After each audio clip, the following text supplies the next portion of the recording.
Hello ಎಲ್ರಿಗೂ ನಮಸ್ಕಾರ. ಎಲ್ಲರೂ ಹೇಗಿದ್ದೀರಾ? ನಾನು ತುಂಬ ಚೆನ್ನಾಗಿದ್ದೀನಿ. ಇದು ಡೇ 13 ಆ್ಯಂಡ್ ಡೇ 14 ಆಗಿರುತ್ತೆ.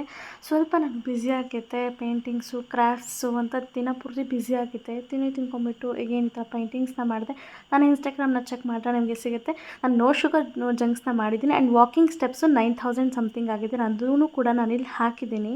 ಆ್ಯಂಡ್ ಅದರ ನೆಕ್ಸ್ಟ್ ಟೈಮ್ ಮಾರ್ನಿಂಗ್ ಬಂದು ಬೆಳಗ್ಗೆ ತಿಂಡಿ ಅಫ್ಕೋರ್ಸ್ ಬಿಸಿನೀರು ಕುಡಿದು ತಿಂಡಿ ತಿಂತೀನಿ. ನೋ ಜಂಕ್ ನೋ ಶುಗರ್ ಅದು ನಡೆಯುತ್ತೆ. ಅದಾದಮೇಲೆ ಪಾರ್ಸಲ್ ಬಂದಿತ್ತು, ಓಪನ್ ಮಾಡಿದೆ ಆ್ಯಂಡ್ ಸ್ಟ್ರೈಟ್ನರ್ ತರಿಸಿದ್ರೆ ಯಾಕೋ ವರ್ಕ್ ಆಗಲಿಲ್ಲ ಅಂತ ಅನ್ನಿಸ್ತು. ಅದಾದಮೇಲೆ ಹಬ್ಬಕ್ಕೆಲ್ಲ ರೆಡಿ ಮಾಡ್ಕೊತಿದ್ದೆ. ಸ್ವಲ್ಪ ಈ ದಿವಸದಿಂದ ನಾನು ಬ್ಯುಸಿಯಾಗಿರ್ತಾ ಇದ್ದೀನಿ, ಒಂದು 4-5 ದಿವಸದಿಂದ. ಅದಕ್ಕೆ ನಿಮ್ಗೆ ಜಾಸ್ತಿ ಏನು ತೋರ್ಸೋಕ್ಕಾಗ್ತಿಲ್ಲ.